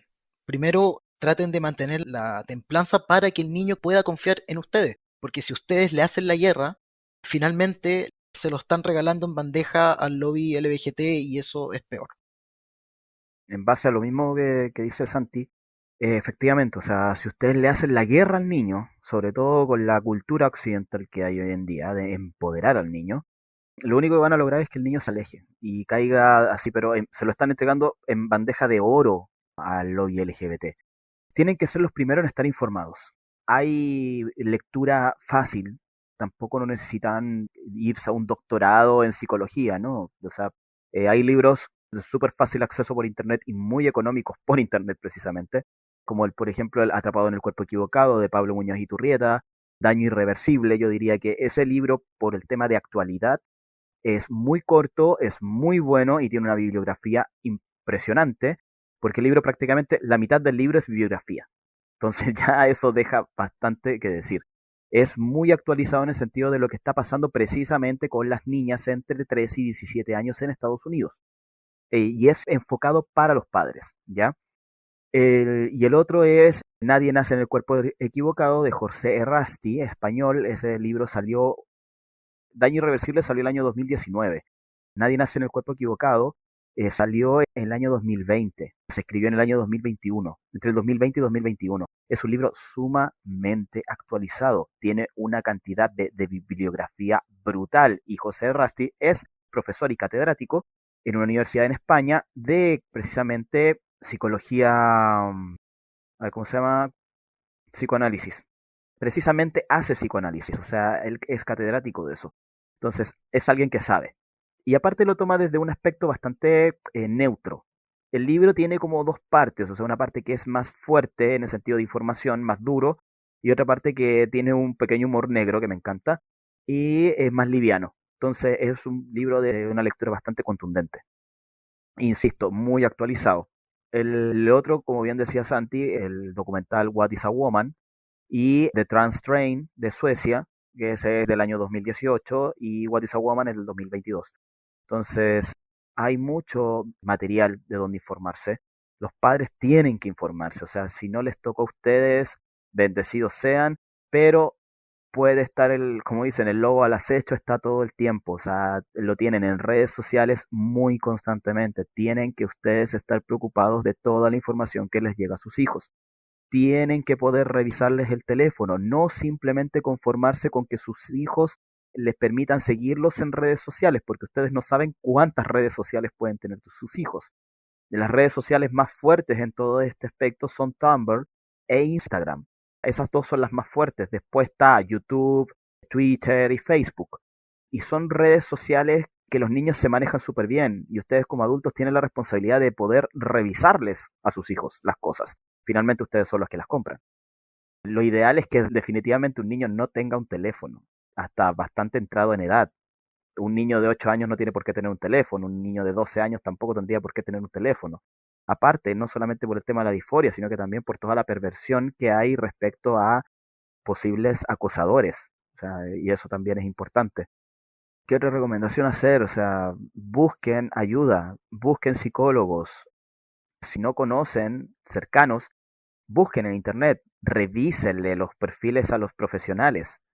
Sean súper atentos a lo que le están pasando a sus hijos en el colegio, desde muy chicos. Tienen que estar muy pendientes de eso. Sus hijos llegan a la casa, revisen los cuadernos, revísenle qué es la materia que le están pasando, pregúntenles, conversen con sus hijos, dense el tiempo. Cuando yo era chico, mi mamá llegaba a la 1, 2 de la mañana y lo primero que hacía era revisarnos los cuadernos para saber si habíamos hecho las tareas y qué materia nos estaban pasando. Quizás ella no entendía toda la materia, pero definitivamente podría entender si algo era bueno o algo era malo. Hoy en día es mucho peor. Hoy en día hay muchos padres que ni siquiera saben que a sus hijas las están tratando de niños en el colegio. Ustedes tienen que ser los que más conozcan a sus hijos. No puede venir un profesional del colegio a decirles, no, es que su hijo no es así. Sí, y ojo que con el tema de llevándolo un poquito a la política, con la ley de garantías de la niñez que se aprobó, viene muy por debajito metida ahí la ESI, ya están haciendo charlas al estilo ESI en colegio, que ESI es Educación Sexual Integral, y ahí va metido todo este tema del género. Ellos hablan de que es una educación con perspectiva de género y eso es mentira. La perspectiva es ver algo de distintos puntos, ¿cierto?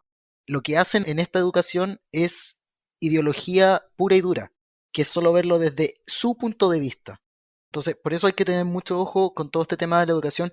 Y bien lo dice, por ejemplo, el psicólogo argentino Ezequiel Baigorria, creo que es su apellido, que allá en Argentina la ESI fue y es desastrosa hoy en día, o sea, y eso es lo que van a impulsar acá en Chile, así que para que de verdad le pongan mucho ojo a los libros que le entregan a los niños. Sí, de hecho, hay muchos padres que están denunciando precisamente el material que les está pasando a los niños. Y ojo también con otra cosa, la ESI en su origen fue inventada por pedófilos. O sea, el origen de la ESI viene de ahí. Entonces, para que tengan mucho más ojo, o sea, esto de inocuo tiene el título, pero de inocuo no tiene nada. O sea, esto no está hecho para el beneficio de los niños, no está hecho para prevenir el abuso, de hecho es al contrario. Todo lo que se hace en la ESI es para romper los diques de contención psicológicos que tienen los niños. Entonces, tengan mucho cuidado, tengan mucho ojo. Literalmente, el dicho, vienen por los niños, es literal. Y la ideología de género o ideología queer es parte de todo eso. Y lamentablemente a nosotros, como personas con un trastorno de disforia de género, nos utilizan para vender esta supuesta inclusión o esta supuesto no discriminación. O sea, supuestamente todo esto es en base a la no discriminación, para que no haya discriminación hacia las personas trans.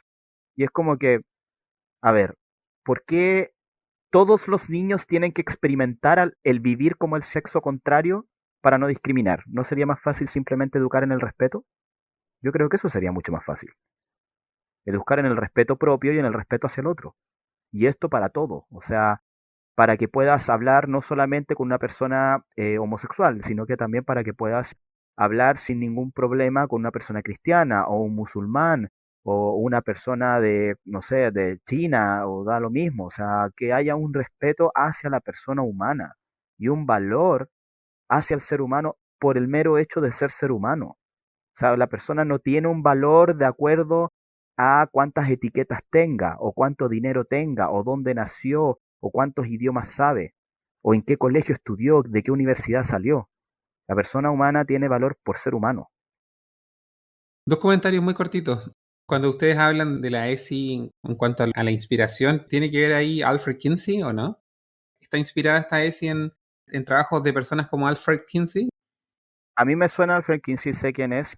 No te podría decir tajantemente si tiene o no que ver o haya una inspiración respecto a él directamente, pero sí sé que la persona que impulsó las mejoras, bien entre comillas, a la ESI era un ex ministro de Educación del gobierno de Canadá en el año 2015, si no me equivoco, y él fue encontrado, lo pillaron dentro de uno de los grupos de pedófilos más grandes del mundo, donde él mismo escribía que gracias a la ESI los niños iban a estar más fáciles que nunca.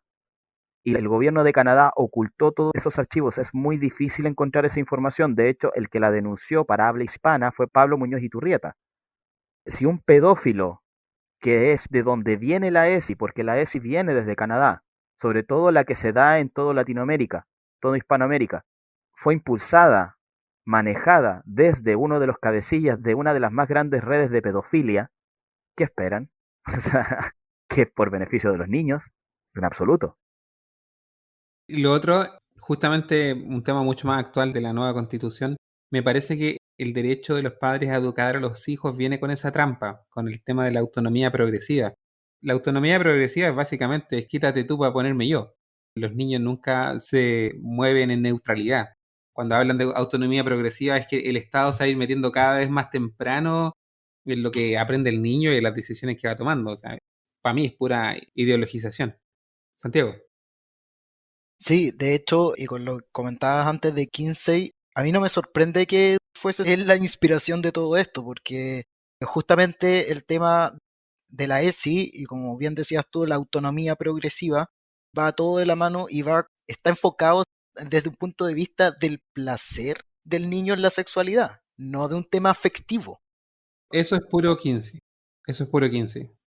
Sí, totalmente. Y de hecho yo que justamente hoy día estaba trabajando, es que estoy escribiendo un libro con varias de las columnas que he subido, entonces las quiero como hacerlas como más contundentes, digamos. Y justamente estaba escribiendo sobre el tema de la ESI y claro, y ahí encontré algunos libros que llaman la atención sobre a la edad que están dedicados, ¿cierto? Y los temas que estos tenían, ¿cierto? Y por ejemplo, hablaban que se tocaba el tema de la masturbación entre edades de 2 a 9 años, pensándolo no por un tema de autoconocerse como cuerpo, sino de autoplacer.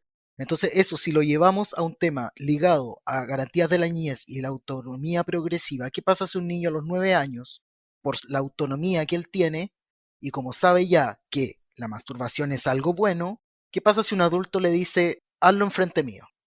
O le dice, házmelo a mí. Esos son los temas que realmente llegan a ser siniestros. De hecho, yo escribí con el 2017 un artículo con el tema de la PAI-2. Bueno, ya dijimos la palabra varias veces, de la paidofilia.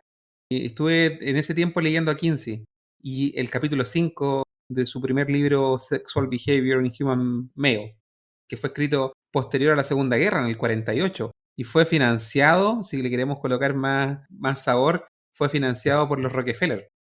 Y él es de la idea de que los niños son capaces de sentir placer desde su más temprana edad. De hecho, tiene sus polémicas tablas en el capítulo 5, tabla 31, 32 y 34 creo que es, donde se cronometra el orgasmo de niños desde los 5 meses. Y él propone, Alfred Kinsey, él propone que los niños tienen que ser guiados por un adulto preparado. Básicamente un pedófilo. Sí, el capítulo 5 de ese libro está completamente alimentado por pedófilos. Hay una escritora americana, Judith Reinstein, creo que se llama. Voy a dejar el nombre en la descripción, que se dedicó a seguirle la huella a Kinsey y a denunciar toda esta basura. Sí, y de hecho, no sé si es como ya terminando, pero de hecho, cortito, en Argentina, que la ESI ya la tienen hace, creo que del 2005, pero se instauró con más fuerza del 2015 en adelante. Hay ejemplos, pero que son dramáticos. O sea, el mismo Ezequiel Baigorria, o Baigorria, bueno, un psicólogo argentino, que él lo invitaron a hacer una ponencia en el Congreso Nacional de acá de Chile justamente para bajar la ley de la ESI.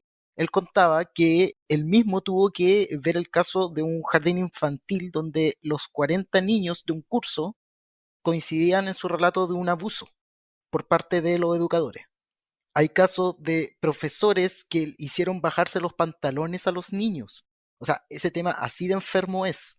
Por eso que hay que ponerle mucho ojo porque la ESI acá en Chile la meten en garantías de la niñez, viene en el borrador de la actual nueva constitución, viene en el programa de gobierno de Gabriel Boric, viene por todos lados. Entonces, por eso hay que tenerle mucho ojo. Y lo otro es que un punto bien importante, y es que las personas que imparten la ESI, ninguno es un profesional capacitado. O sea, a ellos les mandan desde el ministerio una tabla con ejercicios donde no hay una evaluación, porque tú no puedes evaluar, porque eso hace que el niño se sienta mal, de las cosas que tienen que hacer, como las actividades que tienen que hacer, y se las pasan a todos los profesores. Y más encima la ESI la hacen transversal, o sea, educación sexual integral en las matemáticas, educación sexual integral en la historia, educación sexual integral en la biología, educación sexual integral en la religión, y así, en todo. Entonces, es como la pregunta que todo padre se debería hacer. ¿Por qué le quieren meter el sexo por todos lados a mi hijo? ¿Cuál es el objetivo de sexualizar todo su entorno? ¿De cuándo aquí el sexo se volvió el centro del universo?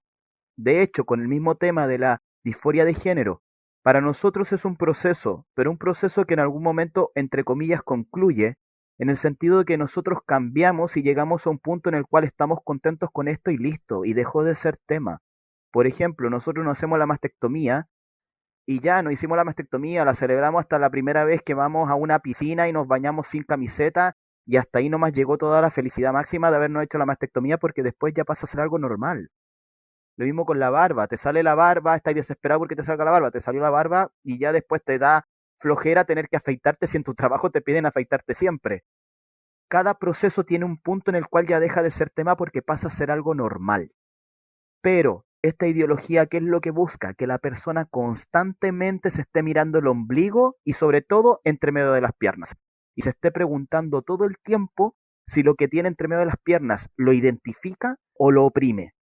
Y si lo identifica, ¿con quién se quiere relacionar en torno a lo que la otra persona tiene entre medio de las piernas? Y si lo oprime, entonces, ¿qué tengo que hacer yo para que esto deje de oprimirme? Y su vida gira en torno a eso, al sexo, sexualidad, género, identidad, y su identidad es solamente relacionada a lo que es el sexo y el sexo y el género, todo el tiempo. ¿Por qué? ¿Por qué todo esto? Porque cuando tú reduces al ser humano a algo tan básico y nada como es el sexo, no lo haces pensar en nada más. Tienes a una generación, a dos, a tres generaciones que no saben lo que quieren, que no piensan en qué pueden ser cuando grandes, que no piensan en qué estudiar, que no piensan qué es lo que les gusta hacer, que piensan en que el sexo es meramente algo para obtener placer inmediato, que la masturbación es el reemplazo al sexo, y así, etcétera, etcétera, etcétera. Esta parte del programa va a quedar con este corte porque mientras Nael no estaba compartiendo su opinión, tuvo un problema técnico con su computador y básicamente no va a poder volver. Pero también debido a la hora, porque ya ha avanzado bastante esta interesante conversación, vamos a ir cerrando este programa. Vamos a aprovechar de agradecer a Nael que de forma forzada ya se retiró. Y vamos a despedirnos también de Santiago que todavía está con nosotros. Así que le vamos a dar la palabra. Después de eso ya se despide Hans y termino yo despidiendo y cerrando este programa. Santiago. Sí, bueno, primero que nada, gracias por la invitación.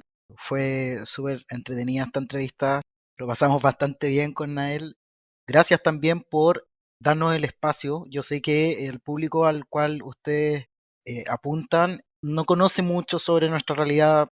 Yo en lo personal tampoco conozco mucho sobre su realidad porque, como decía, si bien soy creyente, yo soy católico, soy como de otra religión, entonces eso, pues, o sea, gracias por dar la instancia de poder conversar, de poder ver los puntos en comunes que tenemos, de poder hacer notar más esta realidad que todo lo que está sucediendo, ¿cierto? Con respecto a las hormonizaciones y cómo quieren, de cierta forma, atraer a los niños a este mundo, siendo que el tema de las personas transexuales, como bien recalcamos durante todo el episodio, es un tema de un trastorno psicológico, es un tema que tiene que ver con salud mental, no tiene nada que ver con un tema de autopercepción, del sentir. Esa romantización no es real, entonces es bueno que se puedan dar estas instancias para poder denunciarlo, ¿cierto? Y lo otro bueno que quería también pasar el datito que si quieren saber más sobre el tema, bueno, tanto Nael como yo estamos en Instagram. Yo estoy como Transfachero2, Nael como Nael Condel, en YouTube también, Nael Condel, que es donde hacemos programas. Tenemos un programa que se llama Disforiamente Hablando, y ahí hablamos bastante sobre estos temas. De hecho, tenemos algunos episodios sobre los niños, sobre adolescentes, sobre los papás, sobre los profesionales, y así queremos ir avanzando con más temas, con invitados también. Así que eso, para que nos puedan seguir si les interesa el tema y nada, entre todos tratar de cuidar a los niños en el fondo, que eso es lo que a nosotros más nos interesa. Bueno, por mi parte, nada más que agradecer a Nael y a Santiago por su participación junto a nosotros. Me toca a mí también despedirme de todos ustedes. Cualquier comentario vamos a estar esperando abajo. También tenemos nuestra cuenta de WhatsApp para que nos puedan enviar sus comentarios sobre esto. Nosotros los podamos también escuchar y tener el feedback que ustedes nos entregan. Por mi parte, agradecer nuevamente y nos vemos en otra oportunidad. Bueno, y también me despido. La cuenta de Instagram de Nael y de Santiago van a quedar en la descripción del canal. Y a modo de cierre, quiero aclarar que antes de comenzar a grabar tuvimos una conversación con Nael, con Santiago, fijamos puntos de comunión, definimos el terreno sobre el que íbamos a hablar. Este podcast tiene una cosmovisión clara. Nosotros creemos en el diseño de Dios para el hombre y para la mujer, en cómo debe llevar su vida, en cómo un hombre y una mujer han de relacionarse. Eso está por descontado. Lo conversamos con Nael y con Santiago. Así que eso quiero que quede claro. Nuestra cosmovisión sigue intacta, pero es importante que nosotros seamos capaces de conocer estas realidades. Valoramos mucho la labor que hace tanto Nael como Santiago en esta difusión, en su labor divulgativa de todo lo que involucra a este mundo de personas que viven la disforia de género y pasan por todos estos procesos. Así que yo personalmente quedo bastante contento con esta colaboración y agradezco de corazón tanto la buena disposición de Nael como de Santiago para sacar este programa adelante. Yo me despido y le doy la palabra a Hans, que aún le queda algo por decir. Efectivamente, Daniel, ya que habías nombrado nuestra cosmovisión, bueno, bajo lo que nosotros creemos, Dios le ha entregado al ser humano un modelo de sociedad a seguir. Y creemos que bajo ese modelo, si se sigue correctamente y con el espíritu que está descrito en la Biblia, se puede llevar al hombre y a la mujer a un estado de felicidad que tanto anhela y que tanto busca. Bajo ese modelo, el hombre, cuando llega a su etapa de madurez, representa la cabeza de la sociedad, tiene algunas características que lo lleva a tener a sí mismo rasgos de conductas marcados y que biológicamente es de sexo masculino, con todo lo que eso conlleva. Y por otro lado, la mujer también, al llegar a su etapa de madurez, juega el hermoso y dignificante rol de formar y cargar vida en su vientre, por lo que biológicamente es de sexo femenino y tiene rasgos, digamos, distintos a los de los hombres, rasgos que le permiten complementar la tarea de estos. También me quiero detener solamente en decir que estos roles no definen su capacidad intelectual ni buscan denigrar a ninguno de los dos sexos. En el caso del matrimonio, nuestra cosmovisión apunta a que el matrimonio es entre un hombre y una mujer con el propósito de emular la gloria de Cristo y la entrega de Él y su amor hacia la Iglesia, y enseña el equilibrio entre los dos roles descritos anteriormente, que es fundamental para lograr este propósito. ¿Qué quiero decir con esto? Que Cristo busca la felicidad de las personas y nosotros queremos también compartir en ese sentido. Ahora Daniel ha vuelto, así como yo volví, Daniel también vuelve a complementar este mensaje. Pedirle básicamente a quienes escuchan este programa que pongan en oración tanto a Nael como a Santiago para que la paz que gozamos nosotros, que da el Señor, una paz que no es como la que el mundo da, también la puedan experimentar Nael y Santiago en su día a día, y que el Señor también les vaya dando gracia y valentía y sabiduría para llevar adelante este trabajo de divulgación que yo creo que es medicina entre tanto veneno, es antídoto entre tanto veneno que inunda nuestra sociedad en estos días.